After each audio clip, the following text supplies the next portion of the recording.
Hello, everyone at the UK Crime Book Club group. I'm Caroline England, and I'm here, and I'm delighted to be chatting to this guy here. I don't know which. No, I have to point that way. No, it's that way, isn't it? Yeah. To him, that guy there. Hello. The wonderful author and everything else that I mentioned before, but I'm not going to compliment him this time. I'm going to give him the tough treatment tonight. Oh, I'm going to get a grilling, am I? I like grilling. Grilling. I'm going to get my lawyer skills and I'm going to grill him. But you guys out there are allowed to grill him too. So you're allowed to post questions, but apparently you need to put your name because your name doesn't appear. So if you want to ask a question, put your name with the question. So going back, I am Caroline England and I write psychological thrillers. And my latest two, because I'm in between books, are Betray Her. This came out like so many books in lockdown in July last year. And my next one is due out in June this year, Truth Games. So that's my one on the way. And anyway, this chap over here, he's going to tell you all about his book, but I'm going to ask you lots of questions as well. Okay. So, shall we just crack on? Go for it. Go for it. Get your drill out.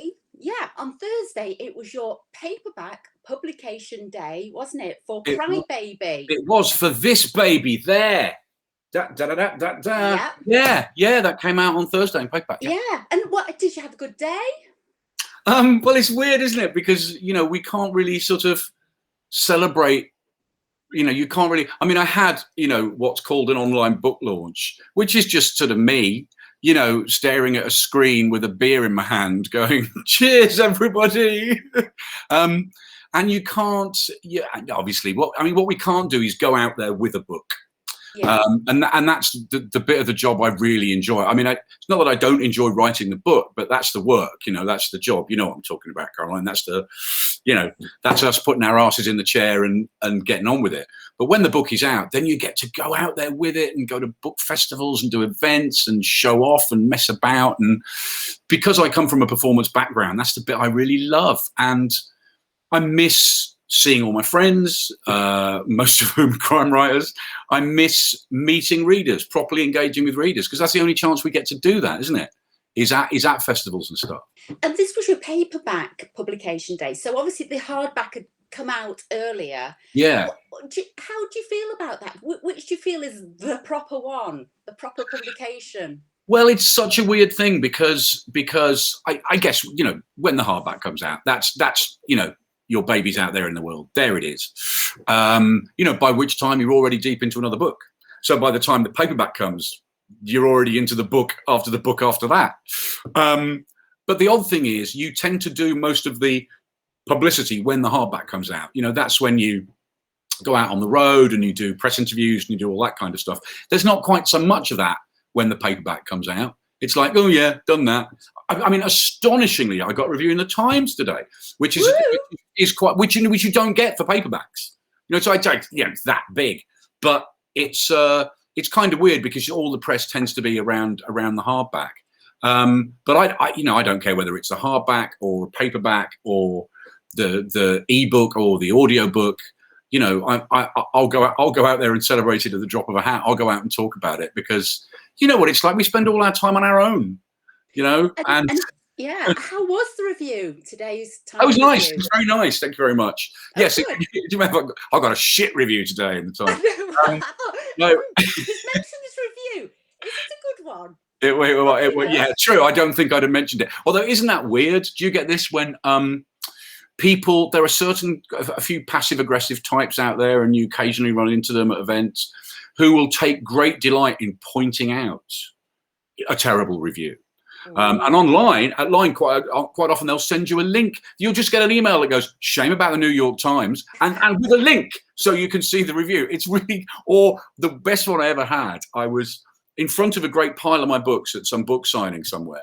And a guy just stood up close to me and stood there for a bit. And then he sort of picked one of the books up, looked at it and went, well, I thought it was all right, and put it back again. And I'm like, what? What did you mean? There are some strange types out there. So how do you respond when you get these? you just have to let it go. I mean, you know as well as I do that the crime fiction community is incredibly supportive and generally extremely nice. I mean, it's kind of a cliche, really, what a nice, happy bunch we are, but that's only because it's true. You know, there are a few bad apples, and the point is when they do surface, there's a big stink about it because it's so rare. You know, oh my God, did you hear what such and such a person did? You know, but it's kind of a rare thing. Most of the time, we tend to get on with each other because I think there's several reasons for it. One of the reasons is I think we get all our badness out on the page. You know, so when we're together, we just want to have a party and have a good time. But also, crime readers read incredibly widely. Do you know what I mean? Just because they bought my book, it doesn't mean they won't buy Val McDermid's or Michael Connolly's or yours or anybody else's. It doesn't. They read so widely. They don't just read a book every 6 months. You know, they're getting through a couple of books a week. Yeah. So voracious crime readers, you know, and we all rise up. What's that expression about a rising tide lifting all boats or something? Ooh. And well, crime writers, in my experience, don't subscribe to that idea that in order for them to do well, somebody else has got to do that. Yeah. No, that's the romance people. Is it? Oh, don't say that. I'll be after you. I'm joking. She's joking. Romance writers. She's joking. Right. Well, I was going to ask about behind me. I've got I'm not up to date with Tom. Little selection there. Yes, I've got a selection, and some have gone missing, and I think it's my daughters. I think they've stolen some, but okay. I'm not completely up to date. But for people like me who are not up to date with Tom, or they're coming to Tom Thorne new, right? Presumably, they can read Crybaby without there being any spoilers. Yeah, they absolutely can, because Crybaby is a prequel to the first book. My first book, Sleepyhead, which was published, 20 years ago. This is a prequel to it. I've taken Tom back to 1996. Oddly, that's the olden days. Do you know what? It's a time I remember really well, but it feels like the olden days. It felt like I was writing a historical novel, Caroline, I promise you.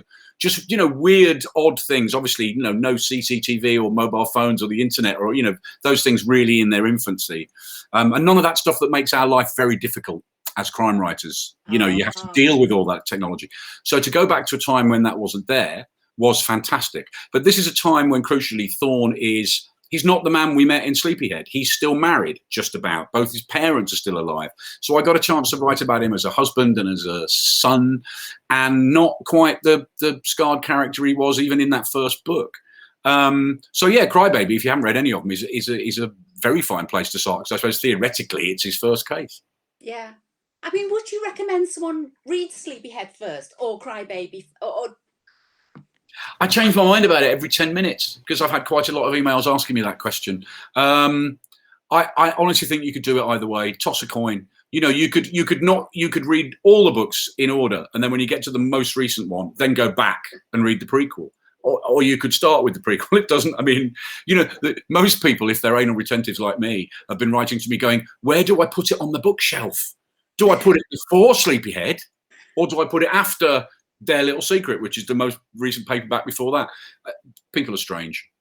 Yeah, you cause people all sorts of problems. I know. No, but that's still a very healthy collection you've got there. Thank you very much. Look at that. Oh, yes, yeah. I mean, I'm obviously a fan. So, about Tom, I've heard you say that it's like peeling the layers of an onion, and you want to surprise yourself. Yeah. So, how do you go about discovering something new about him? Well, simply because I don't know any more about him than the reader does. I genuinely don't, book on book. I've never had a dossier on him, or, you know, how characters in books and film and TV, you know, they have a Bible. There's a kind of Bible where all the facts about him and his family tree and all that stuff. I've got none of that. Which was I'd love to think it was a well-oiled plan, but actually I think it was just laziness when I wrote the first book. I just thought, oh, we'll see what happens to him. I'll just stick him on the page and make him up as I go along. And I'm still making him up as I go along.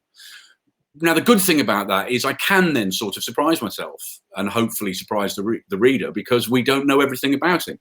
But it means I make mistakes.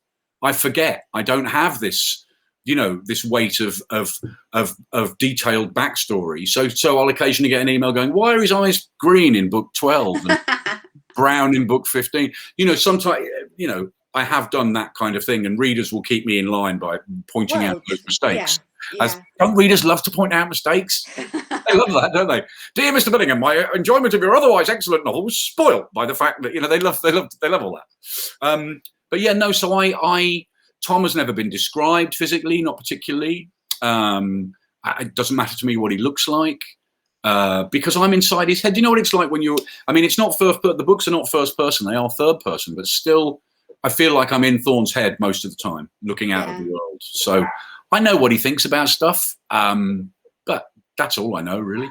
So how do you, when you're stepping back, because obviously you've done a few standalones as well, and you're going to come back to that what's happening next. But so how do you stand in Tom's shoes? Do you go and have a soak, or do you go for a walk? Or oh, I'm a method writer. No, I mean, I think I know him. No, to investigate someone, I think I know him pretty well by now. Yeah. I know him pretty well. He, that's quite a comfortable pair of shoes to put on.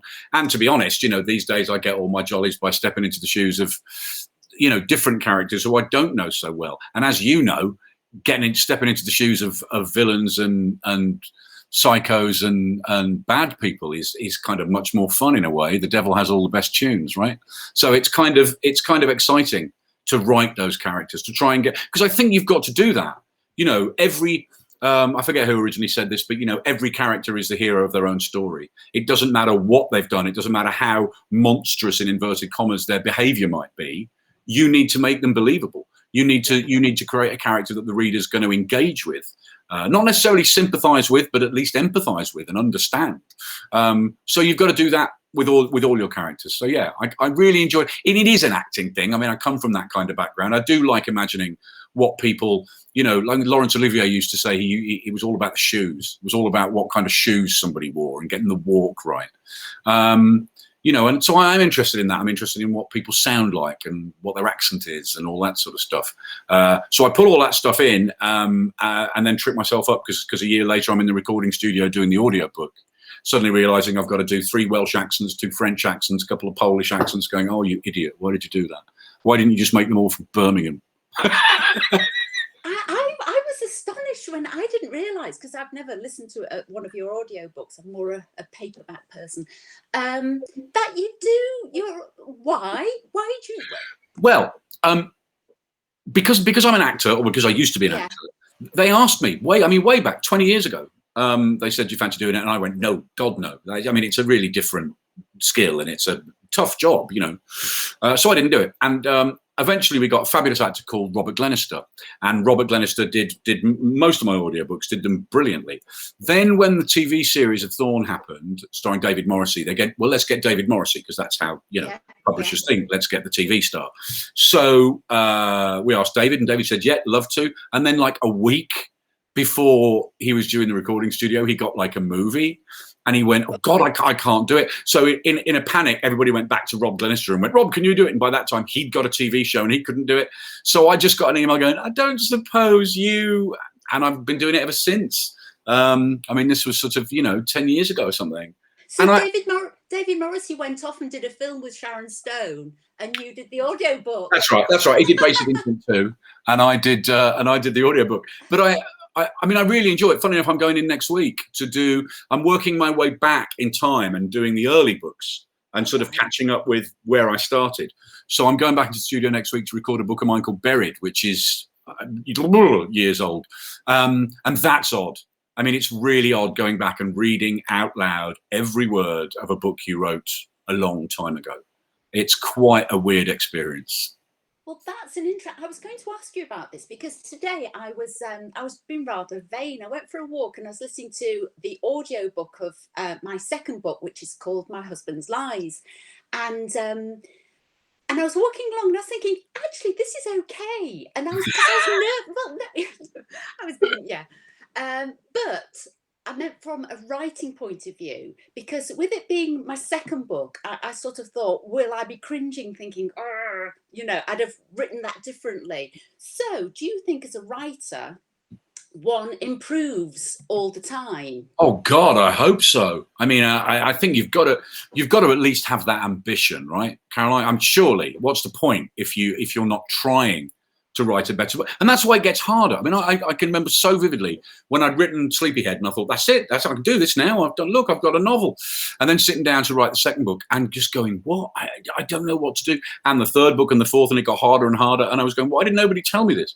And then eventually some writer, I can't remember who it was, went, you idiot, it's meant to be like this. It's meant to get harder because you're trying to write a better book. Not only are you trying to write a better book with more engaging characters and a twistier plot, whatever it might be, there are certain commercial expectations. Your publisher would very much like the book to do better than the last one and be up for this award or whatever it might, to do better.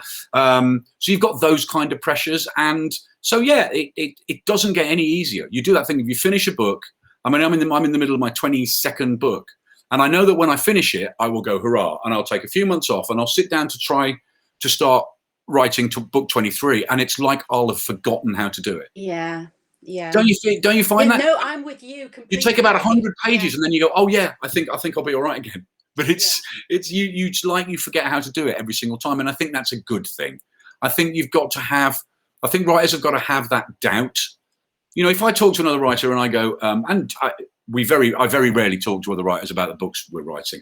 I mostly talk about, music or football or telly. You don't sit down and go, so tell me the plot of your.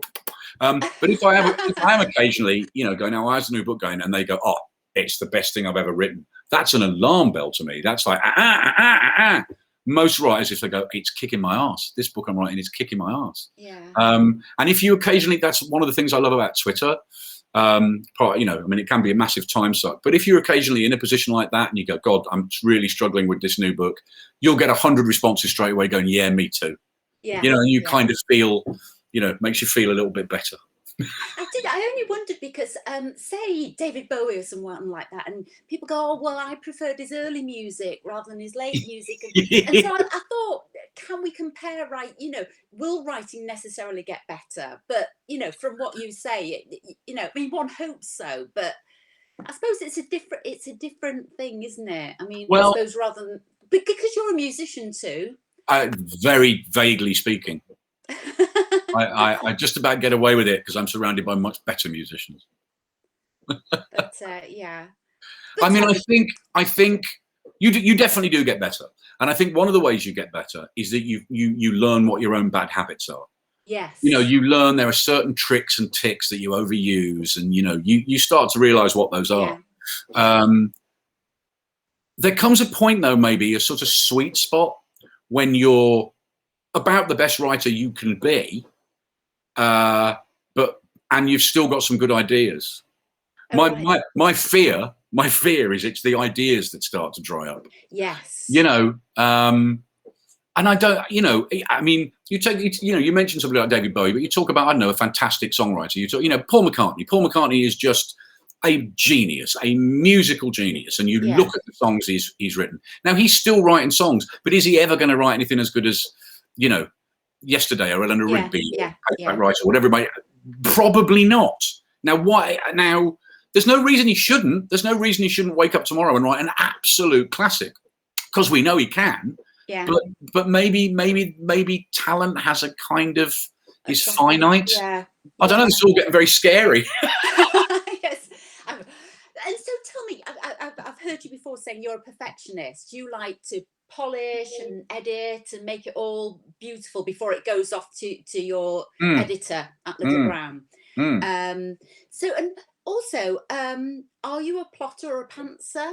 Do you plot everything out? God no. The nearest I get to it, let's see if I can find it. The nearest I get to it is this notebook, which is a notebook which currently says book 22 because it still doesn't have a title, right?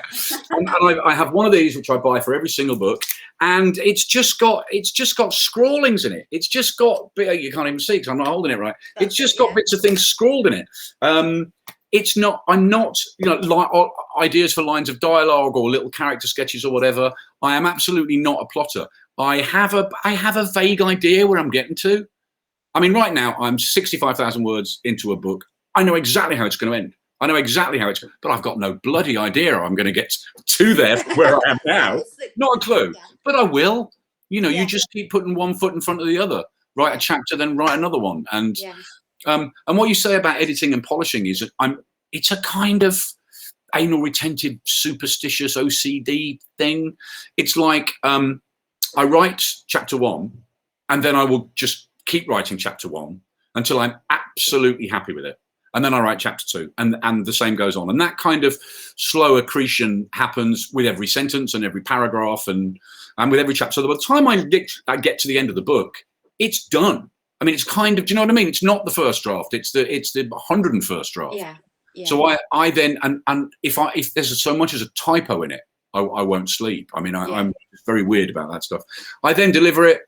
My editor comes back with some notes. We discuss it. I do another draft, and that's kind of about it. But only because so much work has gone into the first draft. It's not, you know, plenty of writers. I don't know. You tell me your method. Plenty of writers will just keep going, keep writing till you get to the end, then go back and work. Is that what you do? No, I'm a bit like you. I like to try and make it as good as you can. And I mean, what I like to do is get the shape of a novel, get all the novel down, and then I might go and put in lots of more twists and turns because I'm a bit obsessed with twists and turns. But, you know, so. Yeah, it's interesting, isn't it? How different.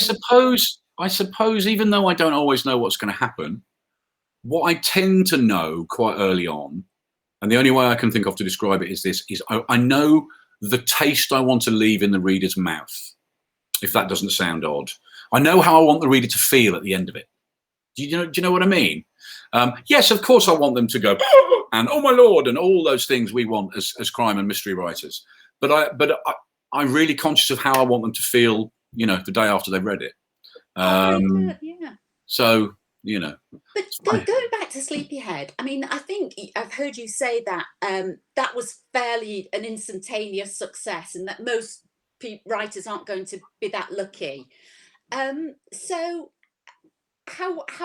Well, first of all, I was going to ask you is how did you come up with such a sort of dark subject of locked-in syndrome? Where did that come from?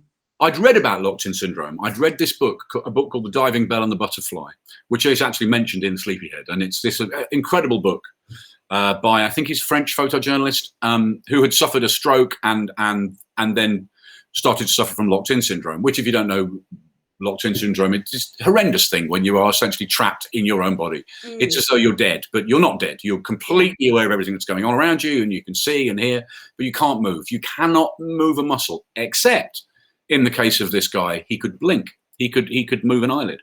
And he dictated this entire book by blinking. I mean, it sounds completely miraculous. They worked up a system whereby, anyway. And I thought, wow, isn't that just the most terrible thing in the world? And then because I'm sick and twisted, I said to myself, I wonder if you could do that to somebody on purpose, because that would be a very dark thing to do. At the time, my wife's a TV director, and she was directing Casualty. And she said, you know, we've got a brilliant medical advisor. Why don't you come and talk to him? So I went in one day and I spoke to this guy who's called Phil Coburn. And Phil became the model for Phil Hendricks. Phil Coburn is Phil Hendricks. Wow. This kind of brilliant, brainy surgeon. But, you know, he looks odd. You know, he's got a look. He's got a real look. And is he a Mancunian as well? No, I don't think he was a Mancunian. I've made Phil Mancunian. I don't think he's Mancunian. But, you know, he's got piercings and so anyway. And I asked him about this, and he just went, I could see a little light come on in his eyes, and he went, actually, I think he was Mancunian. And I think he kind of went, wow, that is such a sick idea. But I could see that he loved it. And he went away and he did some like research, and he came back and he went, yeah, it'd be really difficult though. I mean, really insanely difficult. And if you were so much as a millimeter out when you were doing the manipulation of the neck, and they would die. And that's when I had this like light bulb moment and went, well, that's the book. That's the book. The serial killer who isn't actually trying to kill anybody, and those that die are whoa, things are falling down in my office, and those that die are the mistakes. So that's kind of where Sleepyhead came from. And you're right, I was stupidly lucky. I mean, I had the luck of 100 writers because I wrote 30,000 words, and I sent them off, and I got an agent, and she sent those off to publishers, and a bunch of publishers wanted it, and there was an auction, and I got 30,000 words. I hadn't finished the book, and I know that's not how it's supposed to be. It's really not. And it shouldn't be like that. It shouldn't be that bloody easy. I just got, you know, there's so much luck involved in our business. good luck, bad luck. I've had a ton of good luck. I know writers who can write me under the table who haven't had an ounce of the luck I've had. But it's just that moment of your manuscript landing on the desk of an agent just when she's looking for somebody like you, and then it passes in front of an editor who's just looking for a writer like you at that moment. I mean, there's so much luck goes into it. But obviously you've got talent as well, because you've gone on for 20 years, 20 books. But have you ever had sort of, how does it feel? I mean, do you have the sort of star treatments? Do people recognize? Well, obviously, people like me, other crime writers and fans recognise you. But I mean, tell us. No, well, you know what it's like. Writers don't tend to get recognised anywhere, which is great. Except at obviously a crime fiction festival. If you're at a crime fiction festival, people tend to know who you are. Apart from that, you've got a big badge on. No, it's. I mean, I'm not going to deny that I really like it, and I'm really, touch wood. The books have done well, and I hope they continue to do well. And I've got some readers, and that is just terrific. But I just want to keep. I mean, I've always wanted to tell stories. This sounds really kind of cheesy, but when I was at school, I was at that kind of school where, unless you were an academic superstar, which I wasn't, or a sporting superstar, which I certainly wasn't. You could be a bit anonymous, And then two things came along. One of which was the school play. And when I started being able to be in the school play, when I could be the Artful Dodger in Oliver, and it was suddenly like, oh, hello, there's something I might be quite good at.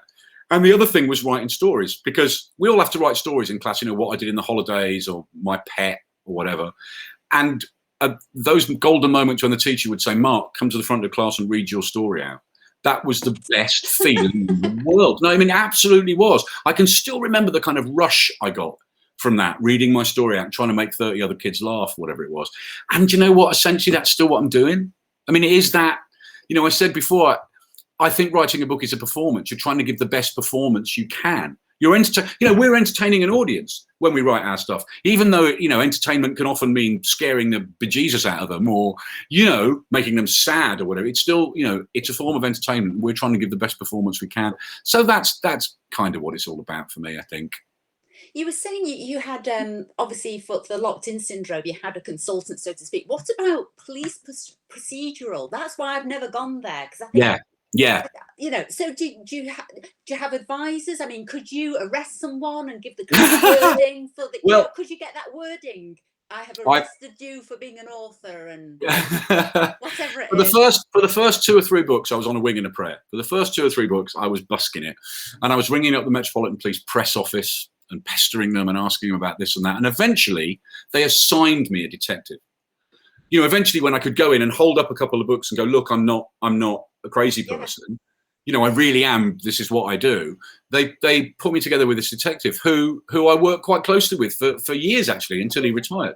And he rose through the ranks from a DI and a DCI, and if there were things he couldn't help me with, he'd always know somebody who could. No, you need to talk to somebody on the kidnap unit, or you need to talk to somebody in anti-terror, or whatever it might be. Then I got.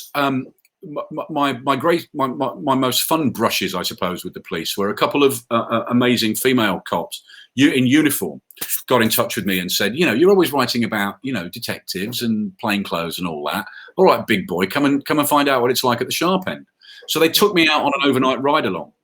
So this is Bank Holiday Friday in Croydon. And I'm in a stab vest. I mean, all the radio and all that, and I'm at the briefing with everybody else, and then I'm in the back of this car, and these 2 women are just amazing. It's just filth, just banter and filth. I'm sitting in the back of the car and I'm writing it all down because they're telling me, they're just telling me everybody's nicknames and all, and I love all those stories, right? Yeah. Okay, I'll just tell you one quick story. So they took me into the station, and they said, oh, this is Bonzo, this is Biffer, this is Two Cats, and I went, hey. And they went, oh, this is Two Cats. And I went, why is he called Two Cats? And they told me the story that this guy had been out on patrol in a car with his mate, with his partner, and they hit a cat. They ran over a cat. And they was like, oh, my God, what have we done? So they stopped and they go, we better find this cat. So they got out, and one went one way and one went the other on opposite, on the different pavements. And he walked along, and there was this cat sort of lying there, spread out on the pavement, going... And this copper just thought, oh my God, I've got to put the poor thing out of its misery.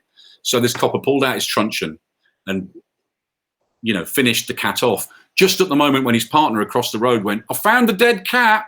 Oh, God. And this first cat had just been lying there asleep on the pavement. Anyway, it's a horrible story, but you hear stories like that and you just go, "I'm having that. That's going in a book." But, that same night, that same shift, I went out with these two cops. We had a body within half an hour. Wow. I mean, they're pulling up at this flat where there's been this report of a body found. And they're like, "Are you all right with the body?" And I'm like, "Yes." "No," is the answer. But I'm there, I'm established, and I'm taken up to the flat, and there's this poor old lady who's just died. It's not a suspicious death, but the police have to investigate. And I'm standing there in a corner with a notebook as they're doing what they do. And then the end of the night, there was a fatal road traffic accident. Wow. And it was just a hell of a night. And I've done that a couple of times. But it's not about, I'm not so concerned with what that's called and what the acronym for that is. And you can find all that stuff. It's just how coppers are with each other. What that world is like. Yeah. And I do find that endlessly fascinating, the kind of, the banter and the piss takes and the humor, of which there has to be a lot. It's very black, but it has to be there, because how do you deal with pain and grief and death and loss and violence? Yeah. You have to have a coping mechanism, And what about an autopsy? Have you ever been with Phil Hendricks to no? No, I've had the offer to do it and said no. Yeah. That's one of those things where I go, why do I need to? Yeah, but Robert De Niro would have done it. Yeah, that's true. I don't know. I think maybe the time has passed. I think I know what goes on. I mean, I do know what goes on. 100 crime writers have described it in intimate detail, as have 100 forensic scientists in all their books. I know kind of that it's going to smell fairly horrible, and that, you know what I mean? I know all that stuff. No, I don't think so. I don't think so. And I've never killed anybody. You've never killed anyone. Never killed anybody. Here's the weird thing, though. We can put any act of violence in our books, people never for a minute think we've done it. But no. you put one little sex scene in, that's all I'm saying. People start going, ooh. And it's something I've really not done until the book before this, a book called Their Little Secret, where there needed to be, there's no point writing a sex scene. There's no point writing any scene unless it's moving the story on, unless it's doing something in terms of the narrative. Otherwise, why is it there? So why describe a sex scene? You could say they had sex, they slept together, they shut the bedroom door, whatever it is, you say that, but there's no point describing it. Why do you need to describe every meal anybody eats or every time they go to the toilet? We know what sex is like, some of us, and apparently I've read about it. But if it's telling you something about the characters, then it's got a reason to be there. And in that book, Their Little Secret, there did need to be a couple of sex scenes because it revealed key things about these characters and why they were together. But it was mortifying. It was mortifying. Well, I must admit, I do have a few sex scenes in my books. I don't get into the nitty gritty. What do you mean the nitty gritty? Like the mechanics. We don't need to know the bits and pieces. But I do like to have the odd sort of bit of sex in there, it's sort of. Okay. But like you say, I think people must think, ooh, the thing. Well, it's odd. When I've read sex scenes written by writers who are friends of mine, I know, I'll see them a month later. I'll be, I don't know, leaning against the bar with them at the Harrogate Crime Writing Festival or something, and I'll just be going, "You dirty son." You do. You just kind of. It's bizarre. It's a very bizarre thing. Just quickly, let's move because we've got lots of questions. But I can see, yeah. What about TV then? You've obviously had a few adaptations so far. How do you feel about them? Haven't you done a few cameo bits in them? It's largely great. I mean, it's largely because it's just the first thing is people think it's all we care about. People think it's all we care about. All they ever ask is, "Oh, who would you like to play so-and-so?" And, "Oh, aren't you excited about that?" And you go, well, if it happens, it happens. Most books get optioned and you might get taken out for lunch by a production company, and then 99 times out of 100, that's all that ever happens. So when it does happen, it's great. And no, I've not always been 100% happy with everything that's appeared on the screen as a result, but it's a book and it's a TV show, and they're completely different beasts. And you can't take a 400-page novel and turn it into a couple of hours of television without chopping and changing and cutting and all sorts of things. And then it's cast, and then the director gets hold of it, and then actors get hold of the dialogue, and quite often it's not you writing the dialogue anyway. You know, it's screenwriters, because that's a very different discipline. Don't do that deal with the devil and then bitch about it. There's no point going, oh, I hated what they did with my book. Well, you shouldn't have sold it then. You know, you can't have it both ways. So no, I've been largely delighted. I was, you know, I got David Morrissey, who's the most fantastic actor, to play Tom Thorne, and I was just absolutely thrilled about that. Yeah. And largely, I really enjoyed what they did with it. Similarly, with In the Dark, which is on the BBC, which was an adaptation of 2 books, sort of mashed together. I thought that was mostly great. And yes, I had my fantastic cameo as court usher. All rise. Hey, God, you've got talent. Did the BAFTA committee come knocking? No, they bloody didn't. Yeah, but with you being an actor or an ex-actor, whichever, do you partly think, oh, I could have done that? I can play Tom Thorne. No. Largely because it's a job I sort of fell out of love with a bit. You know, I mean, one of the reasons I moved from acting into comedy is that if you can make people laugh, you know, on stage, nobody gives a monkey's what you look like. Nobody cares what you look like, what you dress like. If you can do that job and get those laughs, then the comedy clubs will book you. It's very simple. Whereas acting, for me, certainly in television, it had appeared to become all about what you look like. You walk into that audition having prepared for it and read, and you know, and you can instantly tell. Every actor knows this. They're just going too tall, too short, too fat, too thin, too blonde, too dark. You know, it's such a visual medium sometimes. I mean, I'm not saying all casting directors or whatever are like that, but I started to feel a bit like that, and so just I gravitated towards stand-up, and then eventually towards writing. So acting isn't. I mean, sometimes I miss it. Sometimes I have a little. I mean, I had some great jobs. I mean, the best job I ever had was in this TV show called Maid Marian and Her Merry Men, when I was a jobbing actor. And I did that for best part of 5 years. It's how I became a writer, because by the end of that show, I was writing for it. So when it finished, I'd sort of become a writer by default. But, you know, running about in a forest with a big sword for 4 years was just a joy. But largely, it's not something I miss. And I get those performance jollies by standing up at a book festival and showing off, or playing with the fun-loving crime writers, or whatever it might be. So I still, you know, I still have that in me. I still want to show off. Well, I would say I read that you'd said, I don't know whether this is true or not, that there are parallels between crime writing and stand-up, because you have to grab the audience immediately. Oh, yeah. Oh, definitely. Yeah. I mean, you know, you can't walk on stage at the Comedy Store and go, stick with me, I'll get funny in about 10 minutes. You've got to be funny straight away, or they'll throw glasses at you. And, you know what it's like when you start, you know, you've got to put so much work into the start of your book, because you've got to engage that reader really quickly. Because if they're anything like me, they're only going to give it 20 pages and then they're going to go, nope, this is rubbish, and pick up another one. So, you know, and you've got to build, and you keep, you know, the ups and the downs and the shape of it, and you've got to finish big and all that stuff. But it's also about the way jokes are structured.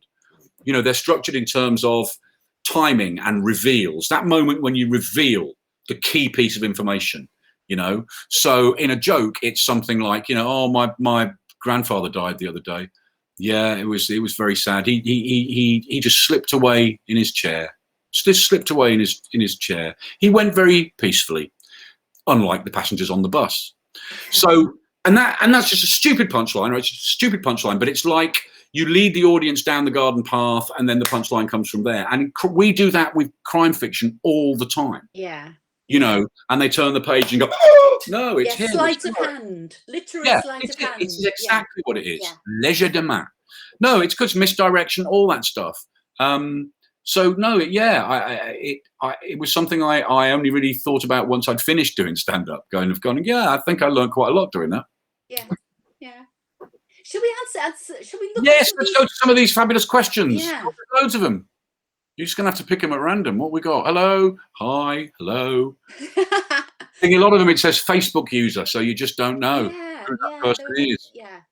Put your name if you want your name. Yeah, put your name. Yeah, just says Facebook users, doesn't it? Mainly. Oh, It right. is mainly Facebook users. Hello, Facebook user. Would either of us ever consider making a music playlist to go along with one of the books? I Yes. was going to say musical. I was A going music. to. Oh, Let's do a music. My name is Tom. I'm a detective.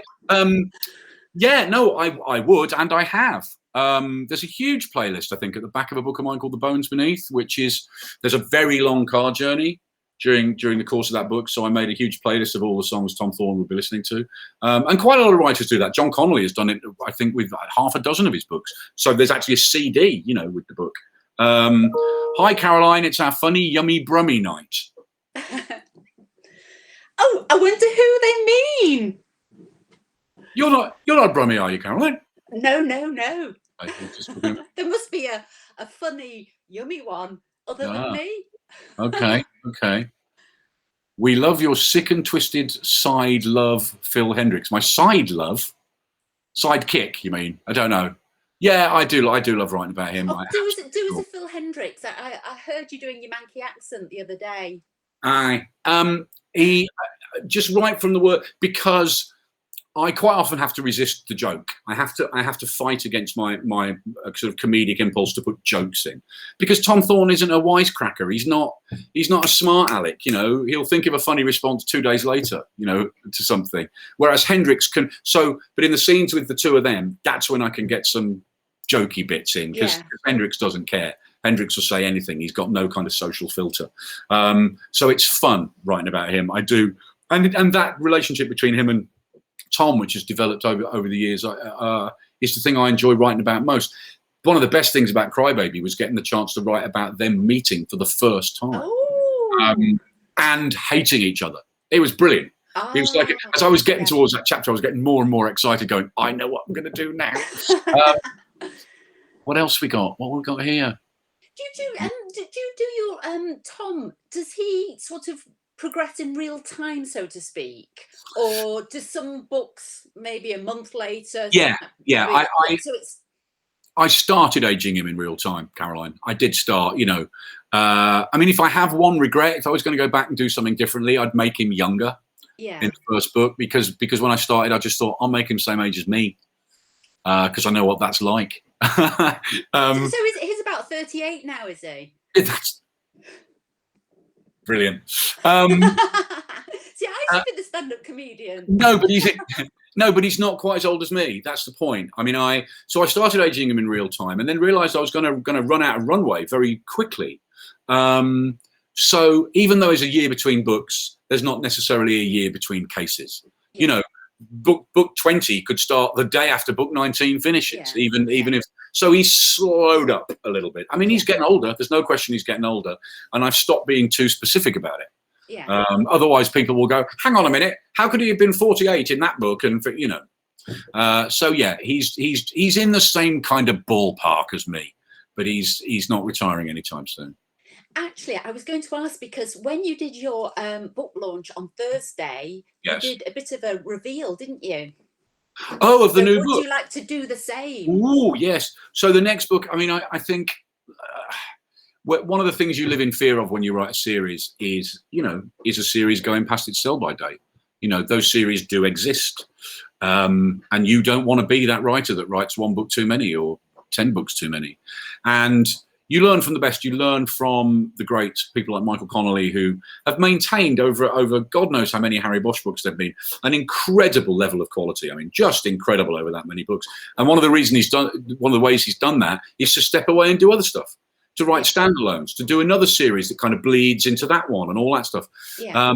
So that's what I did fairly early on, was to stop, to go, right, now I'm going to stop. I'm going to leave Thorne alone for a year, and I'm going to write standalone. And then when I come back to Thorne a year on, I'll be fired up and interested in him again. Yeah. And that's the theory. So that's what I've just done, is I've written a standalone, and it's coming in July, and there it is. Da, da, da, da, da, da. It's called Rabbit Hole. And I'm very excited about that. Can't say too much about it, other than it's a first person narrative, which is the first time I've done that. First time in 20 odd years, all written in the first person. and that first person is a young woman, and I thoroughly enjoyed myself. And how do you feel that? Funnily enough, the thing I'm working on at the moment is in a first person. And do you feel it's mainly I do third person? Do you feel it can be limiting though, because obviously you're only seeing everything through that person's eyes? Yeah. So you need to be really sure it's a person that the audience is going to want to spend That's 400 pages with. Yeah. I do. Yes, there is that limitation, but the other thing to say is I find I write much quicker when I'm writing first person. Yeah. Because it's kind of stream of consciousness, isn't it? You're just going, what am I seeing? What am I hearing? What am I feeling? What am I smelling? Off you go. So I think the actual writing is quicker in the first person. But no, you're right. There are limitations. I mean, normally my books are a mix of third and first, mostly, past tense, third person, with the odd little bit of first person stuff thrown in. But yeah, I thoroughly enjoyed writing a whole book in the first person. And you know what? I'm kind of moving into your territory. It's much more a psychological thriller, I would say, probably. I mean, we put these labels on things, don't we? Yeah. I mean, obviously, I write police procedurals because my main character is a copper, but the last Thorn novel was pretty close to being a psychological thriller, I think. The first couple of books are borderline horror, possibly. They were certainly marketed that way. So, I mean, hey, we're just telling stories at the end of the day. Yeah. What else? Are we going to see if there are some more? Well, I'm just looking at this comment that says, do you know that a mouse has 3 feet of intestines? Oh my Lord. How is that even possible? I suppose they must be really, really teeny tiny. And you've got, okay, fine. Is this sort of in connection with your interest in stuffed animals? Oh no, I do. Oh, is that because you can see a stuffed owl behind me over there? There's my stuffed owl above my head. The problem with people putting Facebook user is that it says things like I tried to put comedy into my books, which I'd love to be able to talk to you about, but I don't know who you are. Because it just says Facebook user. I think that's why Sam said or why Caroline said put your name. If you put your name, we'll know who you are. I'm going. I think it's all just Facebook user, apart from Caroline. Caroline Maston has put that she is Caroline Maston, so we know who Caroline is. But everybody else, that might be because she's admin, so everyone else has to. There you go. Yes. I get it. But there are still some perfect. I'm from Birmingham, says a Facebook user. Ooh. God's country. So you're a Wolves fan, aren't you? I am. Does that mean you go around singing "Hi Ho"? Stop it! Hi ho, Wolverhampton. I am a Wolves fan. I probably shouldn't be. By right, I'm a Brummie, so by rights I should be a Villa fan or a Blues fan. But at the time I sort of was getting into football, I know 11 or 12. My mum's then boyfriend was a Wolves season ticket holder, so he took me to Molyneux to watch the Wolves, and so that was it. First game I ever saw, and that was when Wolves were a really, really good team in the sort of early 70s. So yeah, no, Wolves fan, Wolves till I die, and we were in a bit of a slump until a couple of weeks ago. We've started to win a few games again, so I think we're going to be all right. We're going to be all right. Do you follow football? Well, the hub is a Man City supporter, so he's happy as Larry, obviously. I think it's theirs to lose now, isn't it, this season? I think you've got to say that. Whereas I'm a Sheffield Wednesday fan. Oh yeah. Nothing wrong with that, isn't there? Yeah. There's nothing wrong with that. No, don't be ashamed. Somebody loves the positivity, Caroline. Loving the positivity. Yeah, that's it. Yeah. I'm glad. I mean, we've got lots of people. I mean, I suppose what we haven't really spoken about is lockdown and all that kind of stuff. Not that people haven't had a belly full of that, but it's kind of interesting from a writing point of view because I've written this book Rabbit Hole pretty much in lockdown, but I've had to take a decision. I've had to take a view on how much it reflects the lockdown. Because if you are going to write a book that is very actively set, in 2020. Yeah. Then to not have it, you're going to look rather foolish if everybody's wandering around hugging and going to the pub and all that kind of stuff. So you've either got to do what I know a few people have done, which is to take their book back at the last minute and give it a sort of COVID edit. So they kind of sprinkle it with a few masks and a couple of vaccinations, or do you know what I mean? Yes, to make it to give it that sort of feeling of verisimilitude, or to ignore it. or to go, do you know what? I'm not saying that when this book is set. This book is set whenever you're reading it. So don't worry about, because I'm not convinced that when this is all over, touch wood, when this is all over, people are just going to want to read about it. I think maybe 10 years from now they will. But I think it's all been too much, hasn't it, really? Well, I think people will want something else. I think people will want, I don't mean things that are cozy. I don't necessarily mean things that are cozy, but I mean things, things that are offered a degree more escape and reassurance. And, it's no coincidence that the golden age of crime fiction was right after the First World War, because the world had been through this hideous trauma, and it wanted something that was a little bit healing, for want of a better word. Yes. So I don't know. There's very little COVID in Rabbit Hole, and by the time the book I'm currently writing comes out in 2022, I'm hoping it will have gone. Yeah. So you've got to at least be a bit glass half full. Yes. Hopefully we're all being positive now, and we're going in the right direction, and all that stuff. Tom, at one point, somebody says to Tom Thorne, "Are you a glass half full or a glass half empty kind of bloke?" And he says, "Oh, I'm glass half full." And the other person says, "Great." He says, "Unfortunately, it's a glass that's half full of hot piss." I think it's a fairly good position. Interesting. Apparently, it's very good for you, though, isn't it? So what? You apparently you can drink your own urine, or presumably. Well, I know you can. I know you can, Caroline. I'm just questioning the wisdom of actually doing it. Oh dear. Anyway. God, this conversation's taken a strange turn. What have we got here? Pat says, met you at the Edinburgh International Book Festival with the fun-loving crime writers in the Spiegel tent. Hello, Pat. Yeah, and oh God, we would have been there. Well, we would have been there last year. We were supposed to have a fantastic day at the Edinburgh Book Festival last August, and the fun-loving crime writers were going to be programming a whole day of sort of books and music and musicians that love books and writers that love music and everything coming together, and there being lots of gigs and shows. Obviously, that went the way of everything else, and we had a whole bunch of shows, a little spring tour that had to be cancelled.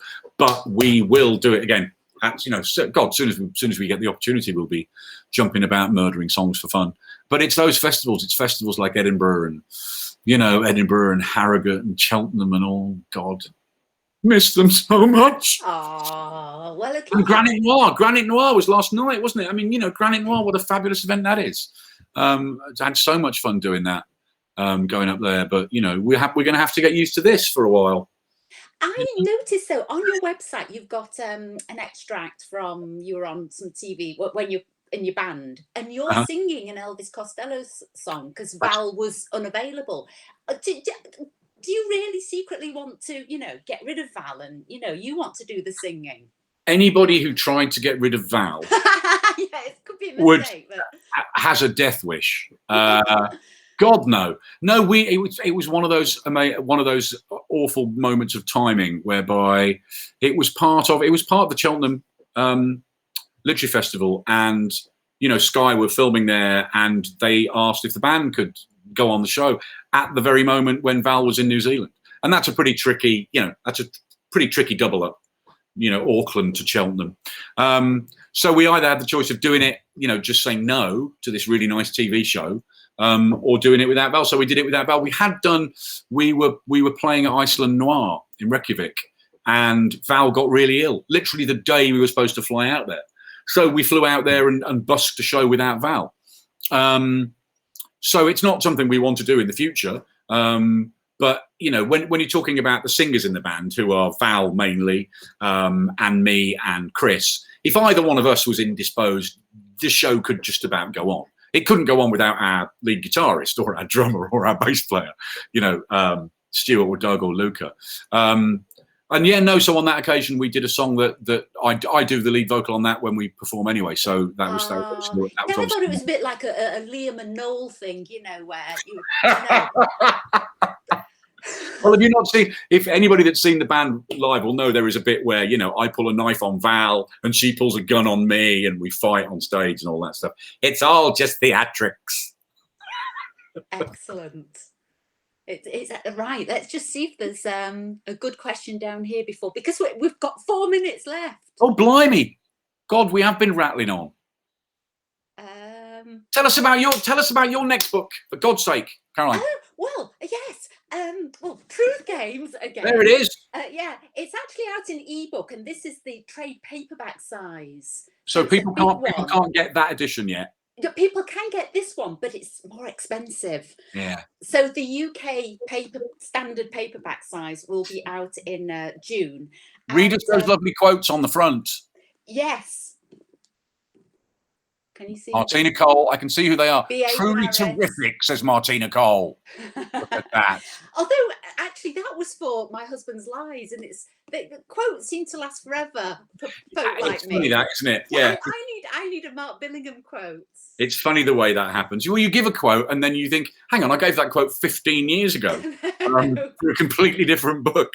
Yeah. But it's, oh, well, that's exciting. So when's that coming out in mass market? Yeah. 10th of, I'm trying to, when? 10th of June. 10th of June. I'm telling you, your own pub mate now. 10th of June. Thank you. If you could just be my publicist, please. Okay. Yeah, 10th of June, and it's all about all my stuff. It's about ordinary people in extraordinary situations, and secrets and lies, and what's going on beneath the skin, and all that sort of psychological and bad murder. Yeah, well, it's all hidden. There's no, I would say my books are really, the heart of my books are about love.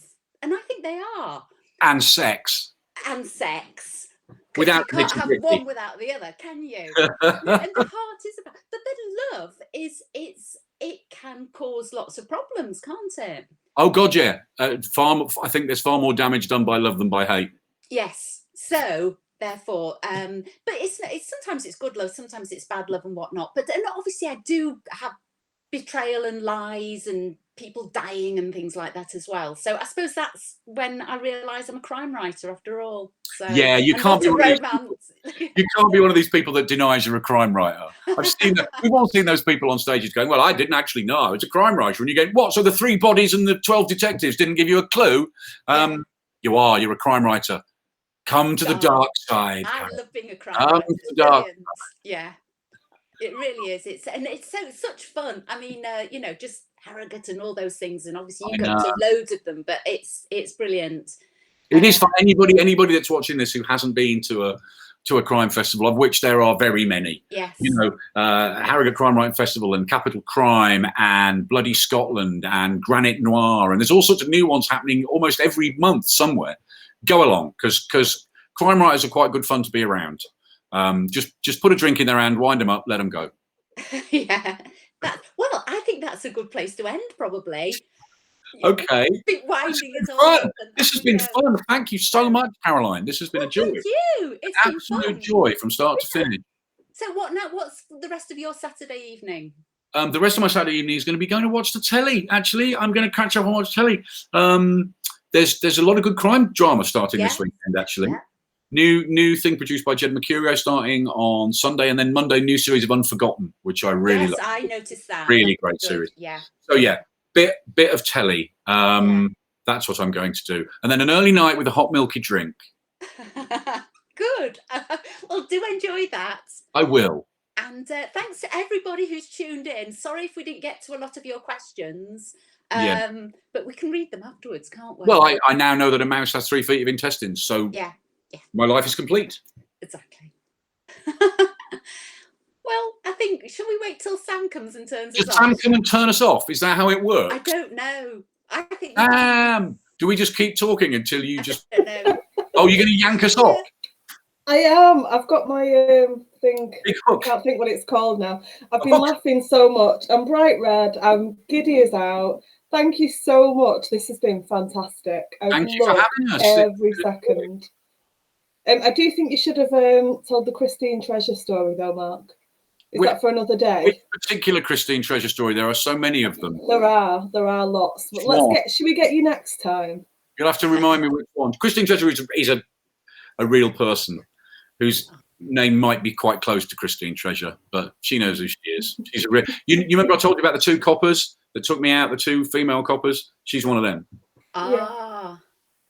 And Caroline, you do write really good scenes. We'll go with scenes. Oh, scenes. But Oh, those scenes. scenes, yeah. Thank you both so much. And, Oh, thank you for having us. And to everybody who has entered the competition on the competition thread or by asking a question tonight, I will announce the winner tomorrow. Oh yeah, they get free books. Well, 6 books between you both, which is very generous of Little Brown. This is lovely Little Brown. We like Little Brown. We do, very, very much. So thank you both so much. I'm going to run away now because I was not camera ready. Sorry, I didn't know what you were going to do with us, so. No, it's great. Thank you both. And thank you to everybody who's asked questions. Yeah, thanks a lot for watching, everybody. Have a good evening, everyone. Enjoy.